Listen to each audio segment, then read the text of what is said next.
This is the Reporters Roundtable, where we digest issues from all angles and from all sides. My name is Rebecca Ewa, and I amplify your voice by bringing them alive. So, my friends are seated, and from my extreme left is Cliff Ekofo. Cliff is a chief reporter with the New Times Corporation, producers of the Ghanaian Times. Cliff, good to have you. Thank you. Right beside Cliff is Ramsey Benemba, the man who can never be hated. I love the surname. He is a chief editor with the Ghana News Agency, and we are looking at the topic voting rights in Parliament, the impact on conventions and established norms. Benemba. Yes. You can never be hated. Benamba. Benamba. Yes, That's I want you to right. pronounce Thank it that way. Yes, sure. Would you say the court has settled the controversy over this issue? Well, as the elders will always tell us that the usual thing that we know is if things are cheap on top of a tree, tortoise should not be talking about it, because it will say that it cannot climb trees. So it doesn't concern the tortoise. But what we know from that is whether the tortoise is concerned or not, definitely one day that cheap thing will come down. It will have a stake in it. So it should all be concerned. What I mean here is, if we will say that this thing happened in Parliament, we are not parliamentarians, so we shouldn't be concerned. But let's not forget that it is we that voted for the parliamentarians to go to Parliament, and their core duty there is to represent us, the commoners, at the periphery of life. And I think that going back to the arms of government, we have the judiciary, we have the legislature, then we also have the executive. In one way or the other, all the three arms make laws. And for the judiciary, somebody will ask, how do they also make the law? Because their core mandate is to interpret the law. Apart from interpreting the laws that the judiciary, the legislature will come out with, another duty that they do is to they also make laws. How do they make the laws? They make the laws when they come out with a case, a ruling. The judiciary will always come out with a ruling. And that ruling becomes a reference point for future cases. So that is why in the law school, although I have never been a student of law, but I did some quasi-law, it's somewhere along the line. Okay. I think in the law school, they do case studies. They make reference to cases that were ruled years back and use them as precedent for the future. So for me, it will be, I am not qualified enough to sit here and say it was right or not. The core duty of the Supreme Court is to make laws and then make rulings. They are the highest arbiter. They are the highest arbiter of the law in the country. So if they come out with something, we as citizens, it is our duty to respect it. Because if you don't respect the ruling of the court, where else can you go in for? Unless maybe you go for what they call after Supreme Court, you can go to what? Review. No, after Supreme Court, that is the APES. So what you can do is judicial review. Yes, you go. But even if you go back, the same judiciary will sit on the case. So they are still the same judiciary. So I think that it is not under my purview here, as a social commentator in this case, to say that it is right or not. I'm not interpreting the law. But the controversy, yes, the controversy, yes, because it now binds on them to respect what the law has said. We had presidents I remember vividly 1997. There was this case of ministers. After the 1996 elections, the majority then, that was NDC, Rawlings was in power, the NDC majority, they had a membership of 133 people, and they were in majority. MPP had, I think, 63 members. And we also had members from CPP and PNC. Yeah. And so the majority then proposed that if the parliament will agree, there wouldn't be any vetting for some of the ministers that were carried forward, because there were ministers in 1992 up to 95 when they held elections, up to 96, sorry. So there was no need to vet them in parliament again. That was what they came out with. But the minority then, led by late J.H. Mensah, may his soul rest in peace, said they were not going to allow. The vetting in 1992-3 was different from 1997. They took it to court, and the court ruled that they must go back to parliament and vet the ministers. And for me, that is a good precedent that you can always make reference to. So if this case has also come this year, and the court has ruled, somebody will say, who am I to say that the court was right or not? But the controversy, I believe, is going to settle it. Now, the court has ruled. There's nothing you can do about it again. It means that the deputy speaker can vote.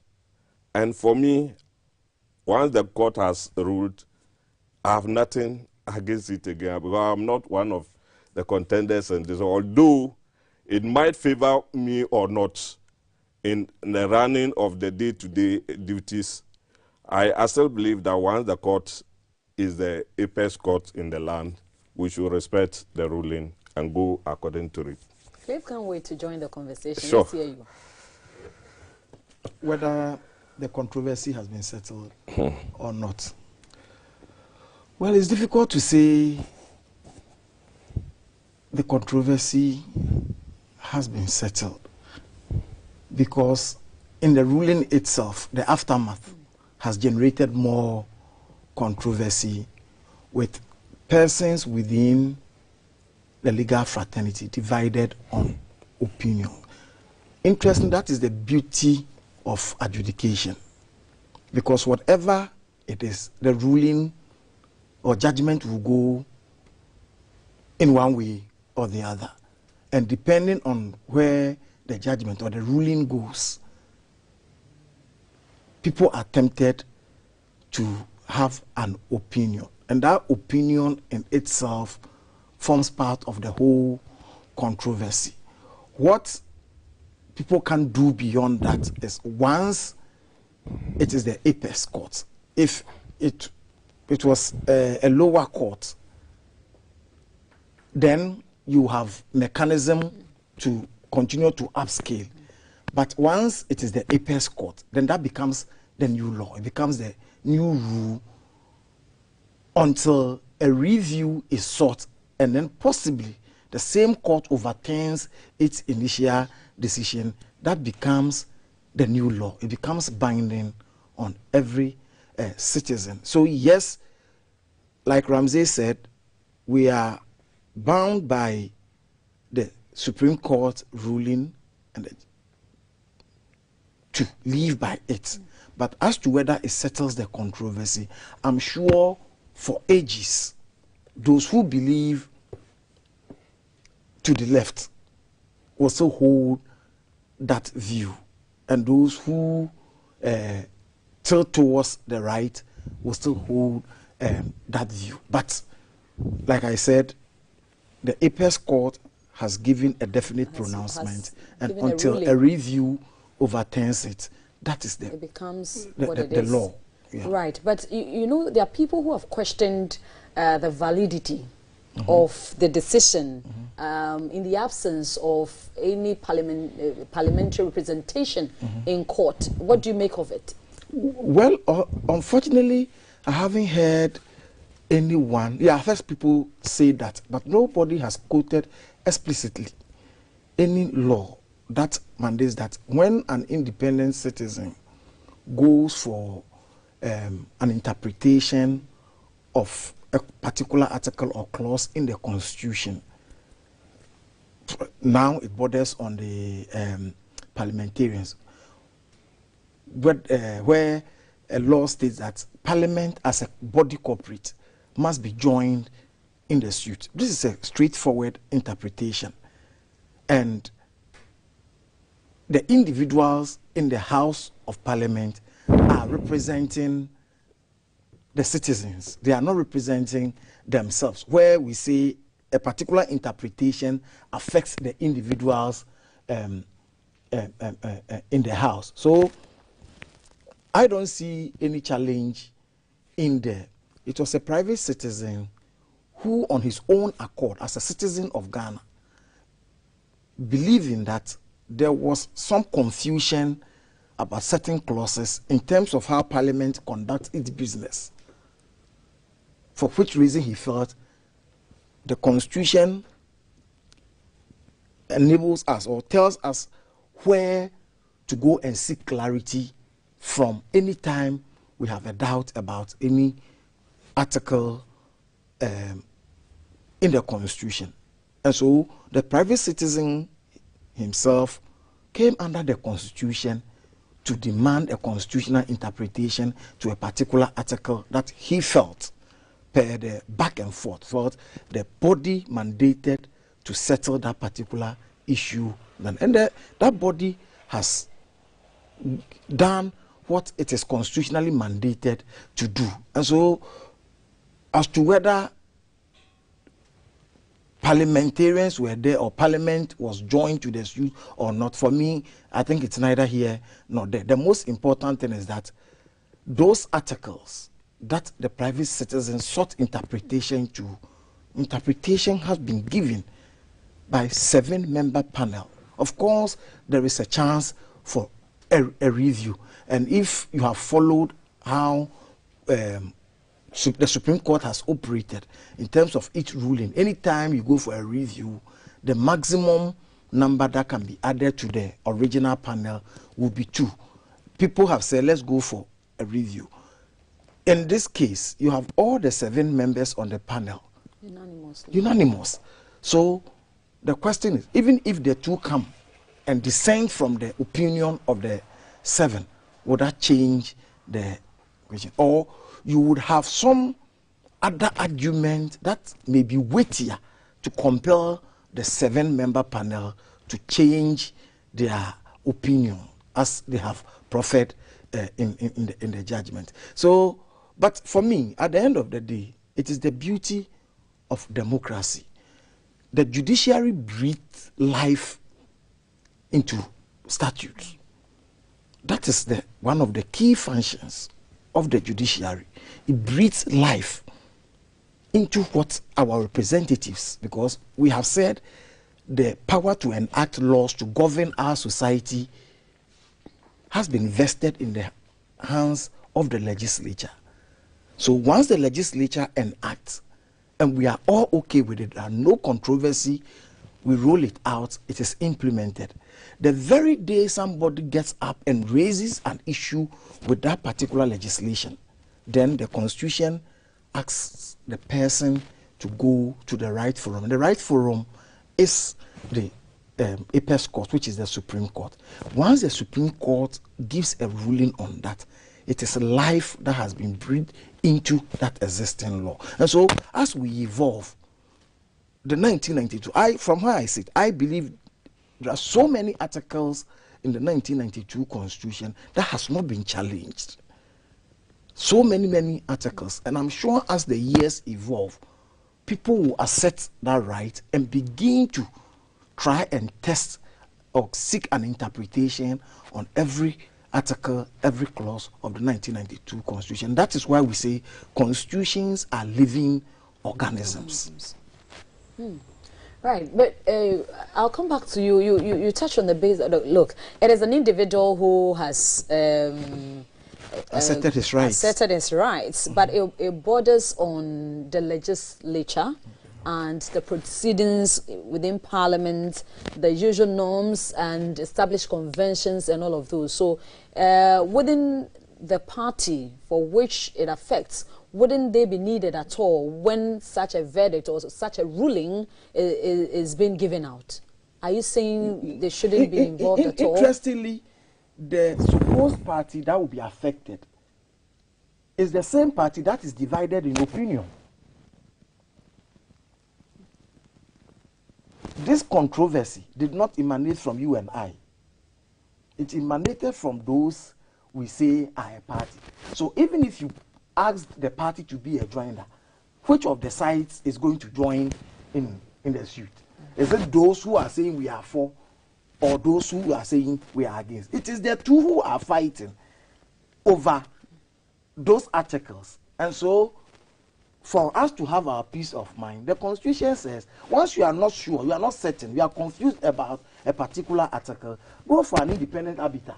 And that is the judiciary. And in this case, the Supreme Court. The Supreme Court has given its interpretation. And for me, from where I sit, the interpretation as given becomes the law that is binding on all Ghanaians. Finito. Ramsey, Yeah.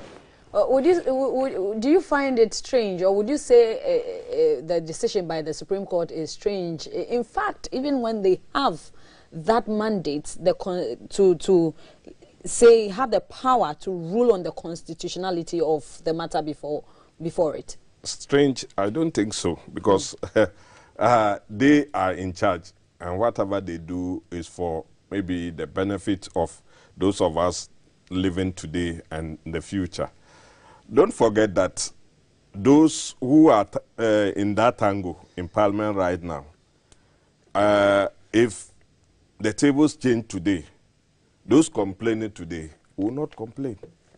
Because if the tables change and they find themselves in the same situation, they will not make noise again. The other side will also now be making noise because they think that it doesn't favor them. We've all been in this country. We've seen 2 elections. After elections, they've been taken to court. And if you remember, in the 2012 elections, it was taken to court. When the court ruled, the then candidate, Nana Akufo-Addo, said that, well, he accepts the verdict, but he had his reservations somewhere. But the ruling, he said, well, the court has spoken, and he's taken it in good faith. In the same vein, 2020 elections, we had a similar thing. This time around, it was the former President John Dramani Mahama who also took the case to court, the NDC, I should say. The ruling was made. Definitely, he might not have been happy with the ruling, but once it is the apex court of the land, whatever verdict comes out binds all of us. The reason why he also accepted it. So for me, as to whether it is it will be strange to have that ruling, or strange to have that decision. Strange. No, that's what I said from the beginning. That for me, it's not strange. Their decision cannot be my decision. If I'm an interested party, definitely I'll be looking for what I have gone to court for. And so if the ruling is against me, I must sound that, so maybe I'm not happy. But the decision is under the purview of the people there, and they are the judges. Okay. They have interpreted the law. They have gone through the procedure to tell us that this is how it's done, and this is why we have come out with this verdict. For me, it wouldn't be strange. Well, once I said it from the beginning that I'm not competent enough to make the interpretation that they are making. So whatever they make there, the decisions, the verdict that they come out with, binds me, it binds you, and every Ghanaian. That's right. Quickly, let me make let me let viewers know that you can join in the conversation on 0555 960 347 0555 960 347. Please don't call the line. Already, people are calling into the line. Please, you can send a WhatsApp or a text message. Let us know where you're reaching us from and your name, and it will be read right here on set. The program is the Reporters Roundtable, and we're looking at voting rights in Parliament and how it will impact on conventions and established norms as far as parliamentary practices are concerned. So please send us a text or a WhatsApp on 0555 960 347 0555 960 347, so we can also hear what you have to say on this particular topic. Right, Ramsey? Yeah. Okay, so for you, it's not strange. Let me get the take of Cliff quickly. Then we'll look at the.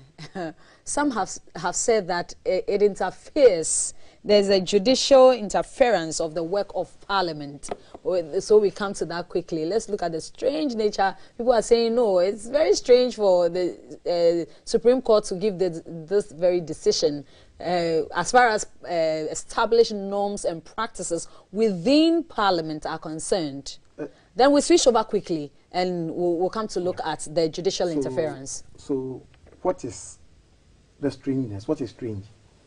That the Supreme Court should have dismissed the private citizen who went for interpretation, or the Supreme Court should have said, yes, even though you have come under the cloak of constitutional interpretation, which falls under our remit, but because it borders on Parliament, go away with your issue.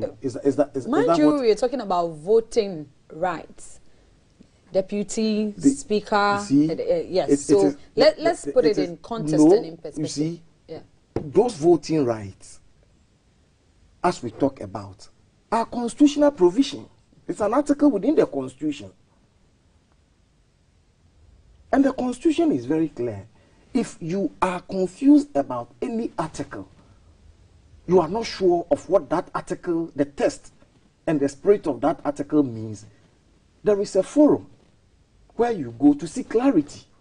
If I get you right, then even the legislature is subject to the Constitution of the land. Oh, the Constitution of the land. Okay. We are all subject to the Constitution of the land. And the Constitution says any article in there that divides opinion, where we are unable to agree that we should go left or right, we go to the forum as established by the same Constitution, and then the forum tells us that per what has been put out there, the framers had this in mind, that as a society, when we are moving, we should move towards left, because these are the inherent advantages we get moving in the left direction.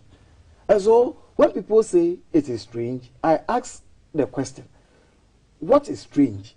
Is it that a private citizen decided, even if a parliamentarian has decided that per what is happening in our house, the house of which I am a member, I am not sure about what is happening there, the right forum for that parliamentarian to go is the Supreme Court. Like in the case of 97, I refer to. Thank you very much. Where one group said, no, the vetting, we have vetted a certain number of ministers from 1993 to 1996. And if the same group of people are presented to take same position, then there's no need reinventing the wheel.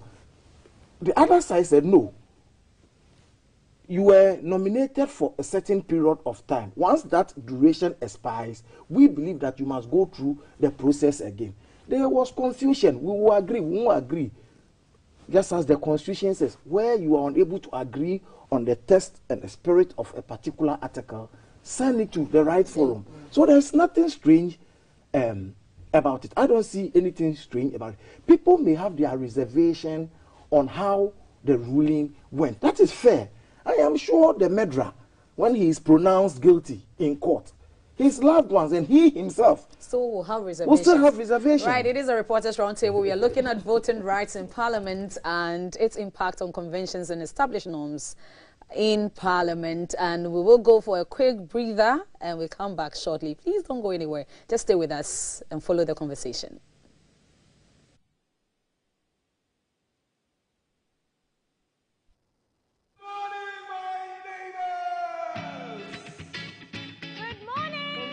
Good morning. It's a good morning, and we serve you breakfast. Not just any breakfast. Sizzling healthy.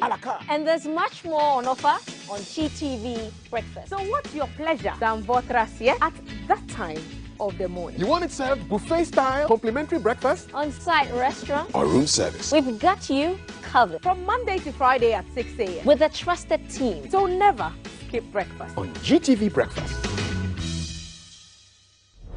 Hello viewers, this is a new season on Time with a Banker and Financial Advisor. This new season will throw light on market conduct of financial institutions in general and also the rights of the consumer. Watch Time with your Banker and Financial Advisor this and every Tuesday evening at 8:30 p.m. prompt with your host and presenter and banker, Betty Ai. Hi, I'm Dr. Ted Spear, pastor of the Fundamental Baptist Church International in Kumasi, Ghana. I'd like to welcome you to join us here on GTV every Saturday morning from 6:30 to 7 a.m. Please join us as we discuss the scriptures each and every Saturday morning. God bless you. Kings and nations tremble at his voice. All creation rises.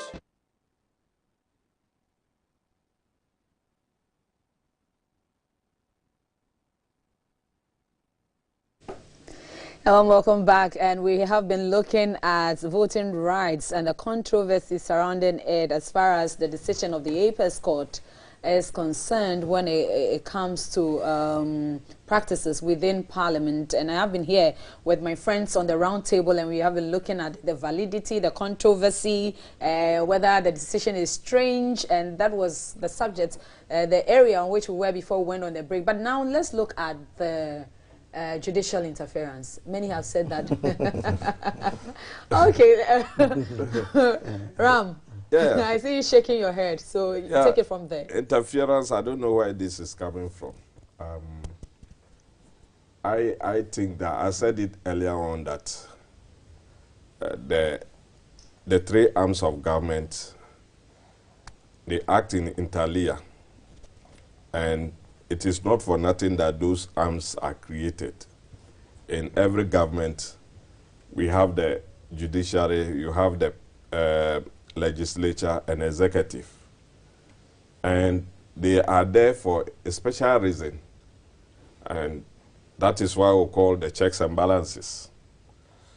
If the judiciary themselves are going wrong, the executive and the legislature can take them on in one way or the other. If the legislature is going wrong, the executive again and the judiciary can, like in the case of taking them to courts, they can interpret the law, and the parliamentarians or legislature in that, for that matter, will settle their issue there once and for all. So the arms are not created just for fun. They are all there to check each other in one way or the other. So if there's a case in Parliament and they are unable to settle it and it gets to the court, definitely it is the final arbiter. And whatever comes out there becomes the accepted norm in Parliament. And for me, saying that there was a parliamentary interference is neither here nor there.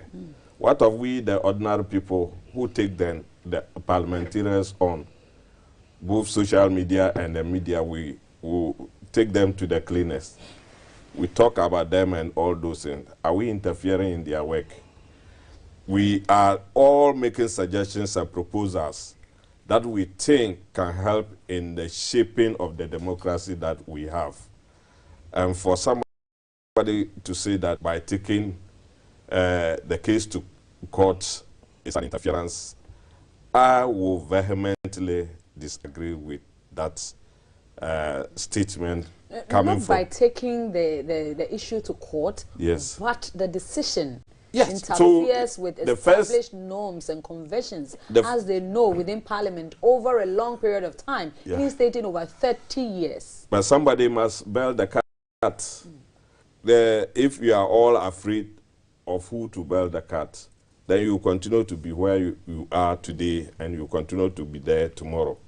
So somebody must bail the cat. And once somebody has taken that initiative to take it to court, and the court has made its verdict, I don't think it is any interference. We all have our rights and responsibilities. As we sit here, if I'm not happy with you in this studio, and it keeps on hunting me, and I take it to maybe other avenues for solution, and we don't get it, maybe the next place will be to take you to court. And if I take you to court, it is not an interference of the work of GBC. That's right. What we are doing there is to seek an interpretation that will be acceptable and will be binding on me and you in our place of work. A lot. Yeah. So I think that talking about interference is neither here nor there. Cliff, do you have the ruling? What were the reliefs being sought, and what particularly do you have there? Let me deal with the issue of the interference, judicial interference, yes. So you say somebody is interfering with your activities. But let me ask a simple question. If a husband and wife in a compound house are fond of fighting, you see the man battering the woman to the extent that in most cases to the extent that could lead to fatality. If a son or the daughter of the couple come to me and say, Daddy and Mommy are fighting, and Daddy looks likely to kill Mommy. If I go into separate and try to reconcile the two for them to understand that this is the way to go, would that be an interference in their marriage? Would you consider that? You can go ahead and make it. No, I'm asking. Would you consider that as interference? The framers of the Constitution knew and were aware that a day may come when such confusion as happened between a man and a wife likely to come up. And so, to forestall the situation where one batters the other into fatality, we make an avenue for remedy. You understand? An avenue for remedy. And so, if one decides that, okay, the way you've been battering me is enough, I don't not even have the strength to continue with you, I would rather go to where we can have a remedy. That will be binding on all of us. And the one who is to give the remedial pronouncement is sitting somewhere. You come. And he decides that, yes, per my role as somebody who must ensure that I remedy the situation. Would you refer to his action as interference? I believe that what we mean by interference will be the Supreme Court on its own, so moto, moving into the work of the legislature and saying that from where we sit, we believe you can act this way. If this issue had not gone to court, I can bet you for the next 100 years, the judiciary was not going to make any pronouncement on it. But the law enjoins the judiciary. Once somebody has an issue with it and comes in there, then they must make a pronouncement. And if you deem that pronouncement interference, then so be it, because it is grounded in law. You understand? Yeah. So that is it. Then in terms of the reliefs, I think the one who went to court went in to look at for interpretation of articles. Excuse me a minute. Articles. Whilst you look for it, I have a few messages here. Okay. Let me quickly attend to them whilst you look for the ruling. Okay. Then Good. I'll come back to you. This one from Domsmore Kweku says, hello, my name is Kweku from Accra. I greet you all and good job. I'm enjoying the program. Thank you very much, Kweku. Let's see. This one says, good afternoon. We, the citizens, are suffering, and if the Supreme Court judges wrongly, it will affect us as well. Thank you.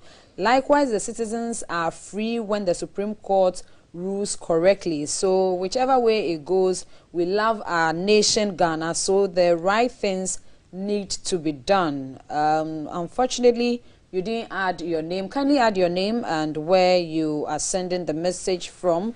This one also is coming from Michael from Ashalaja. Michael says, kudos to you all. In fact, it is very worrying, and all Ghanaians must be concerned about the manner the top hierarchy of the opposition attack, condemn, and run down the judiciary anytime a final judgment of a case goes against their favor. If they come to power, will they change the current judges at the Supreme Court?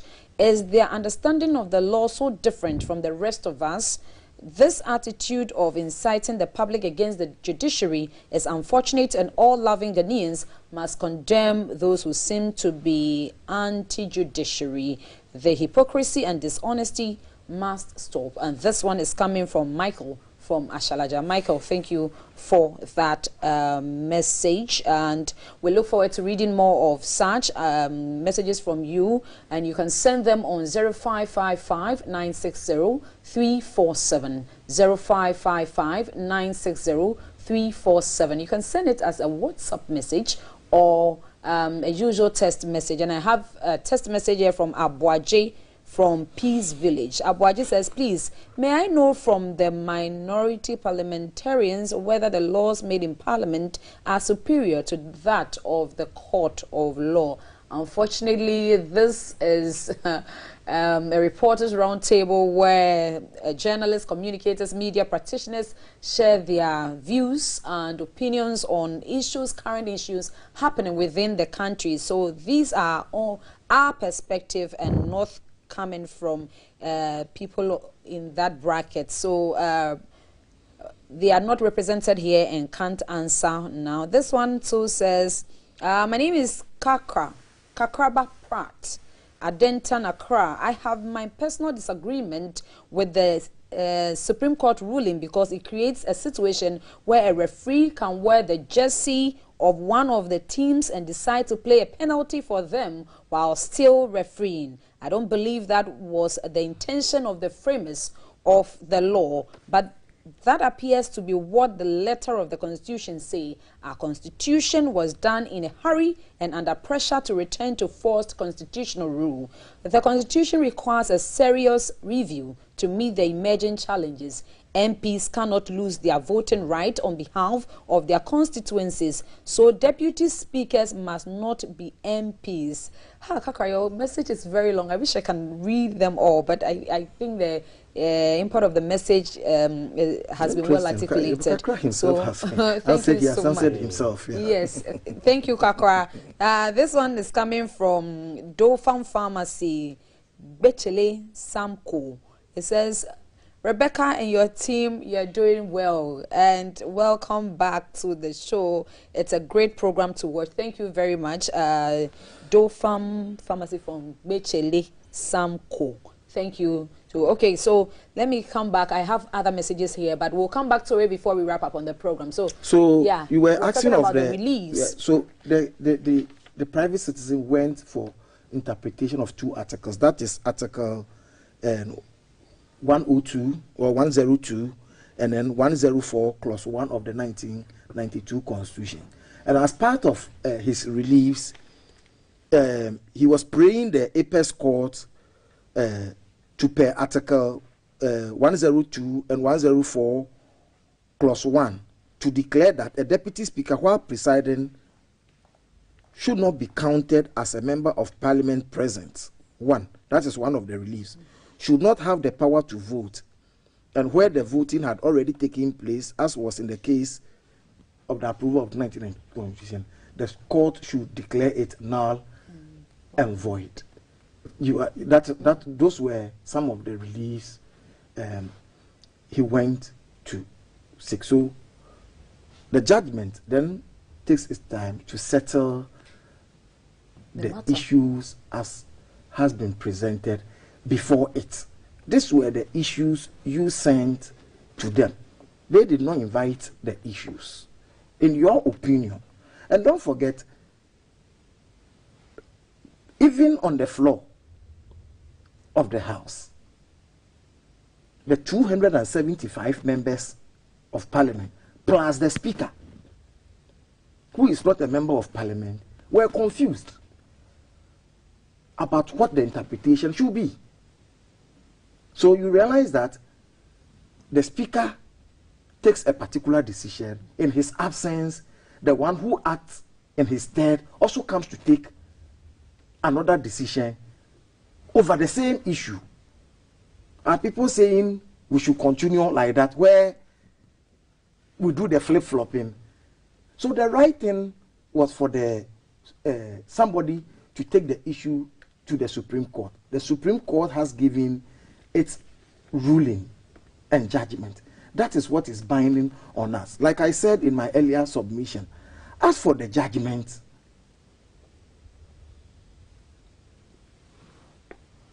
everybody, like they say, opinions are like noses.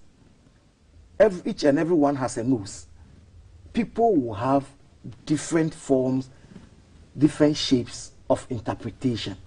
Once I have listened to seasoned lawyers, persons who lecture in law, 2 lecturers of law, differing on the judgment, and you listen to each one of them, and each one of them makes a same argument. It sounds very convincing in the ear, but at the end of the day, that's the essence I of can't the law. say because both sounds plausible or okay in my ears, we should go with both.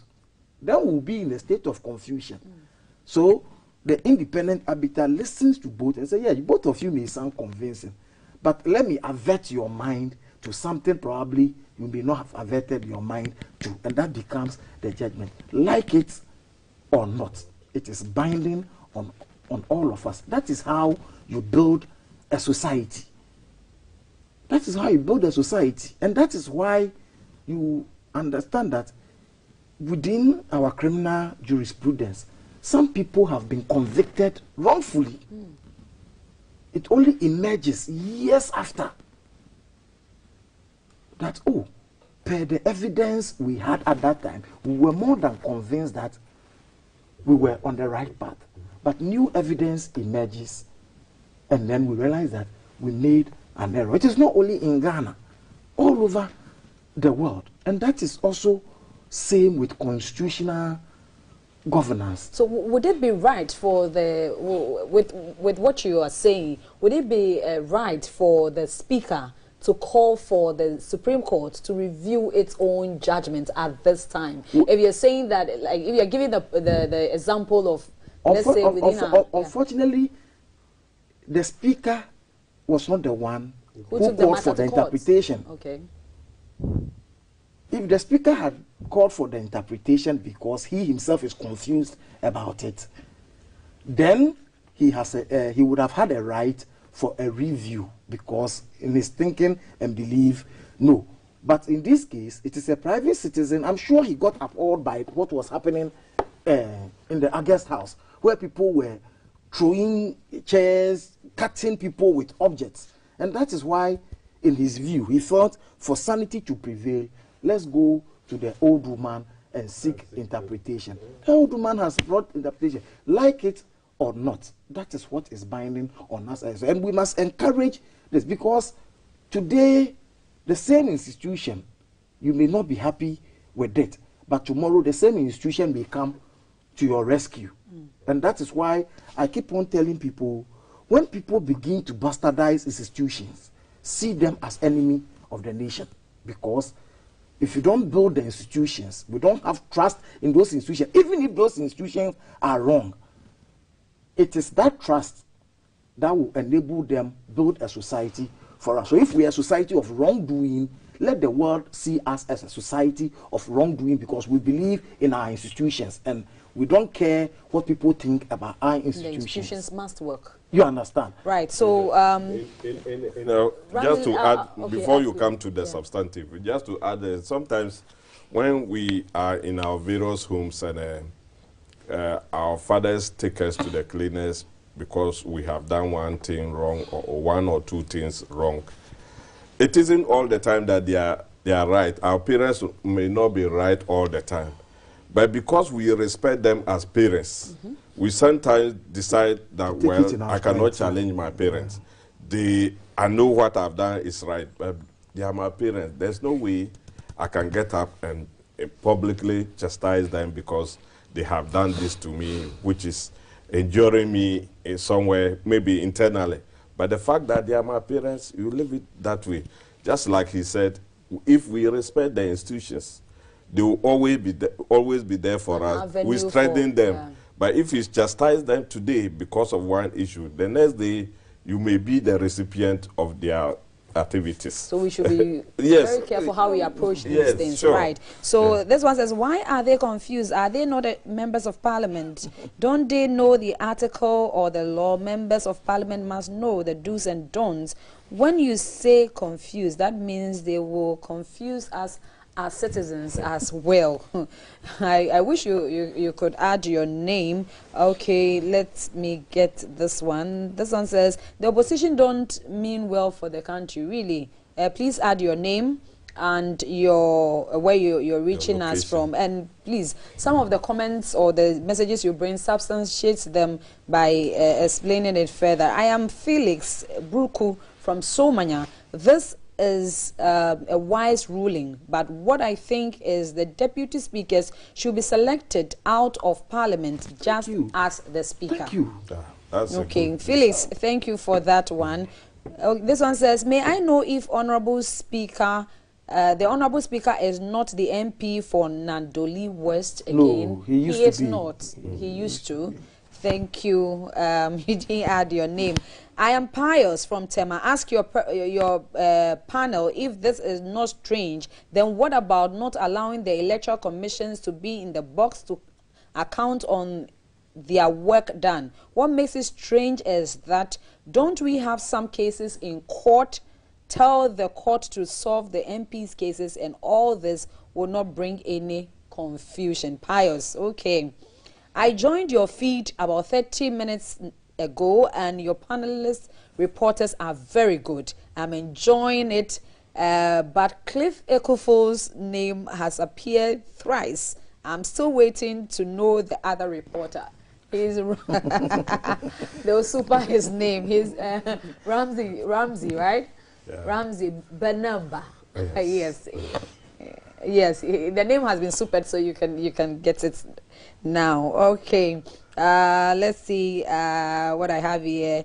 This one is coming from Dofam Pharmacy. When the parliamentarians are even confusing we the citizens, they must just accept the Supreme Court ruling, please. Okay, we hear you. From Dofam Pharmacy. Okay, in 2012 election petition, the judges were not myopic, but same judges in 2020. Oh, please. These words are too strong for us. This is a national platform, and we cannot account for some of the languages you bring. So please, sorry I had to, but I had to read this one. Let me see. Kakra again. Madam, you left the most important part. Please read it.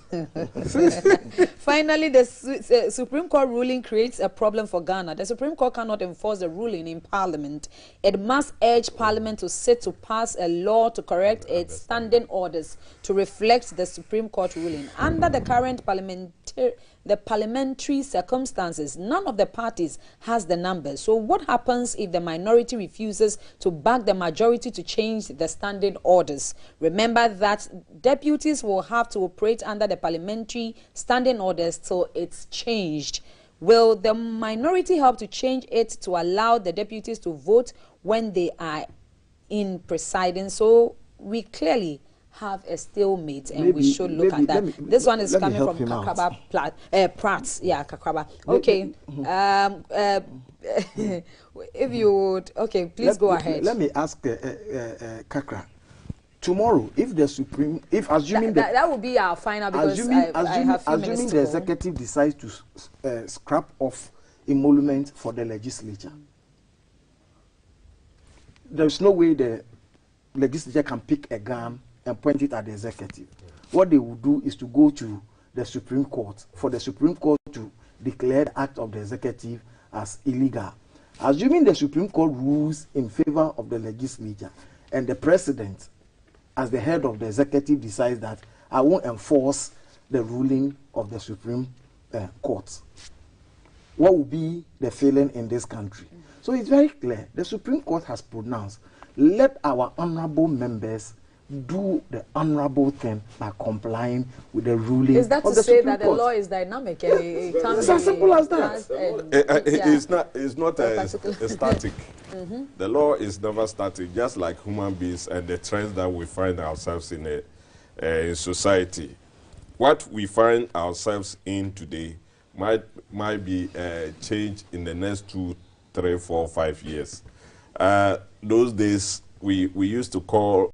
The first time we started engaging in calls outside our domain, those who were privileged enough to have had phones in their homes and maybe offices, they could call from one office or from one house to another.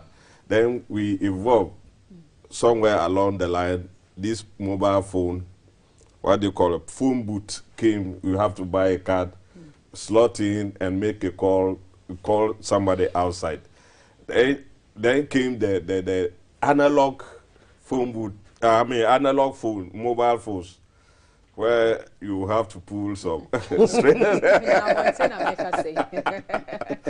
somewhere before you make your. Then we came to the digital. So dynamism continues from day one, and we don't know when it's going to end. So the law is very dynamic, and it depends on the actors of the day.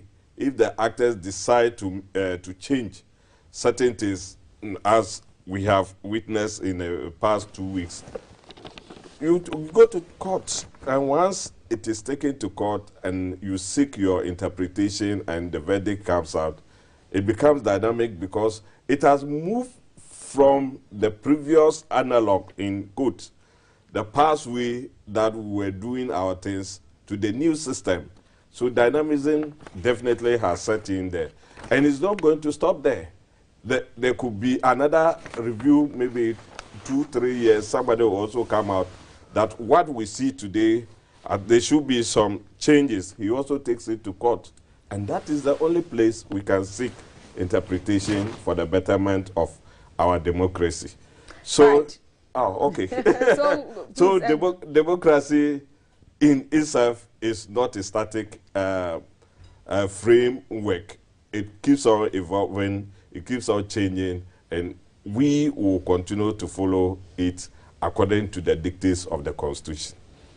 Right, and I get all organs of the Ghanaian states, of which the powers that resides within Parliament as well is that they are vested with is also under the Constitution of Ghana. Yeah. So whatever it is, it has to be subjected to that bigger document. Sure. That is the constitution binding our land. My name is Rebecca Ewa, and I have been doing this with Cliff Ekofo. Cliff is a chief reporter with the New Times Corporation. Those who print Ghanaian Times. And the Spectator. Yes. And George Ramsey, Banamba. Did I get it right? Banamba. The name that rings a bell is with the Ghana News Agency. He is a chief editor, and my director has been Pearl Kwade, together with the production assistant Kumake, and all the other producers within the background who do great job for you to see this program. We are so grateful to you for joining in the program. Let's keep the fire, let's keep our country going, and let's make our country great. We'll see you again, God willing, next week.